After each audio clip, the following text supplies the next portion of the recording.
Hey, what's up guys? Gons here for the Face Like the Sun YouTube channel. Here's what I think is the cold, hard truth about what's going on. Explained through the words written by Neil Postman in a book he wrote called Amusing Ourselves to Death.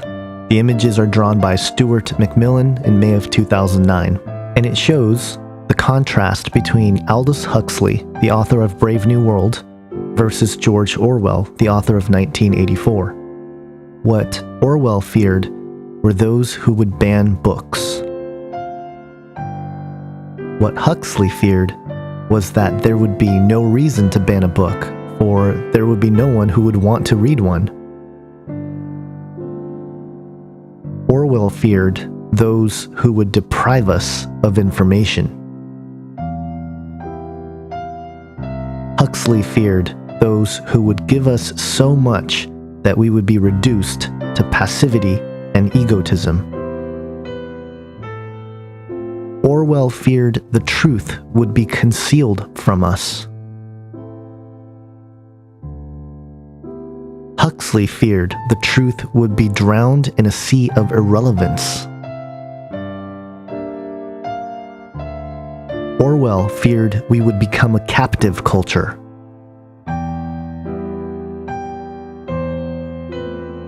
Huxley feared we would become a trivial culture, preoccupied with some equivalent of the feelies, the orgy-porgy, and the centrifugal bumblepuppy.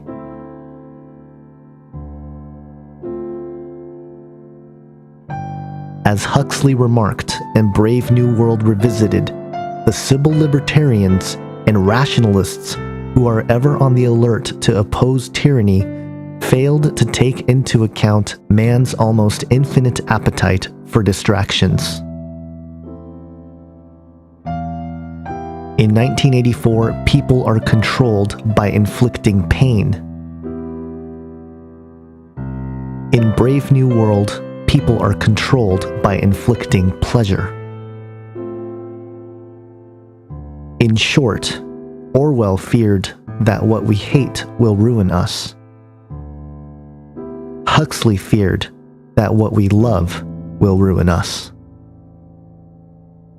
Now, it's easy to see that both of these are true. On one hand, the state and the control mechanisms seem to be operating in a 1984 style of governance. Meanwhile, the culture itself had become a brave new world, and the Trump presidency reflects what the culture has already become. Could this be a deliberate move by the elite to go from a lockdown control mechanism into a more free-flow, open-source style of governance whose demise comes not from lockdown, but from overabundance? I've talked about technology and how it will affect our culture and society for a long time on this channel and in other media that I produce. And the news that came out today that Donald Trump made a deal with a Japanese executive to bring 50,000 jobs back to America, and that he would be investing $50 billion into the United States. I think it's becoming clear that our civilization is now moving into a Brave New World style reality. Now, what this means is that the Huxley line of thinking will become even more of a reality. What Huxley feared was that there would be no reason to ban a book, for there would be no one who would want to read one. Entertainment media consumption these days is huge, not just through movies, but also through video games. That whole industry pretty much explains why no one wants to pick up a book. Everyone's playing video games, and the interaction with devices is how you do your reading to begin with, so there's no reason to pick up a physical book. Huxley feared those who would give us so much information that we would be reduced to passivity and egoism. Did you ever notice when you were growing up, the kids that had the it toys were the ones who became popular and had social influence, but everyone loved him and everybody followed him or her because they had that special toy? That's what would become of a very passive society, very easy to control because of overconsumption. And egotism is defined as the practice of talking and thinking about oneself excessively because of an undue sense of self-importance. Does that define social media today, or what? Huxley feared the truth would be drowned in a sea of irrelevance. How true is this today? As more truth comes out there, the amount of information is overwhelming, and the truth itself gets drowned. Huxley feared we would become a trivial culture preoccupied with some equivalent of the feelies, the orgy-porgy, and the centrifugal bumble puppy. I've made videos about the effect of technology on the future of human sexuality, and to put it in one word, it's disturbing.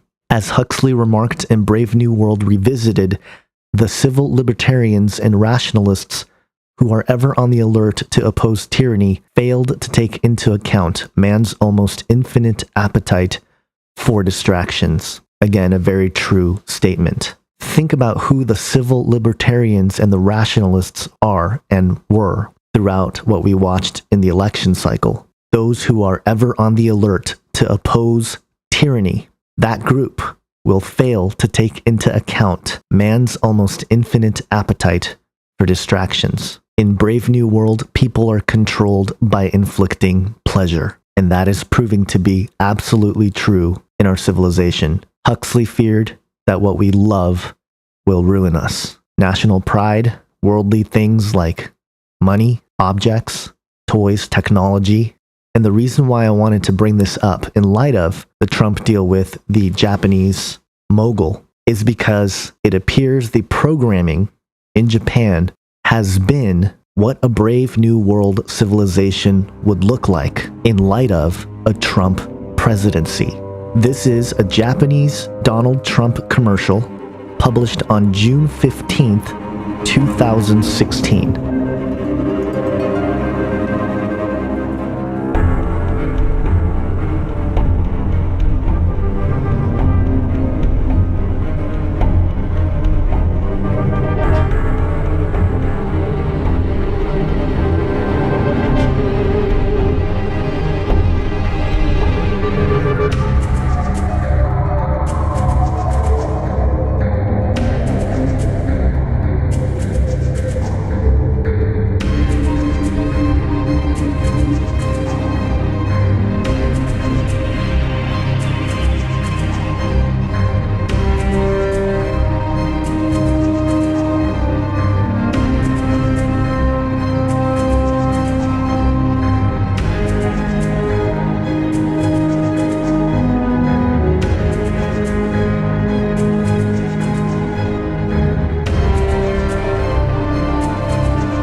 Now keep in mind it's meant to be ridiculous, but while it might have been created with mockery in mind, the fact is, this is a great representation of where we might go as the economy booms again, how we would become victims of our abundance. And in terms of a civilization that would accommodate the basic principles of what's described as a mark of the beast, technology would have to be readily available all around the world and easily controlled.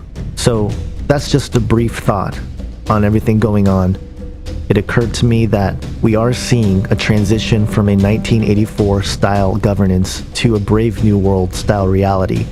And that's not to say the 1984 style goes away. It's still there, but it doesn't have the same kind of control or influence civilization-wide as it does with the Brave New World style, where we are drowned by our abundance. Just another thing to think about as we move forward here into what seems like a time of prosperity, which means we have even more responsibility to do the right thing and to walk as the Word of God would have us walk in these end times. Have an awesome day, guys. God bless.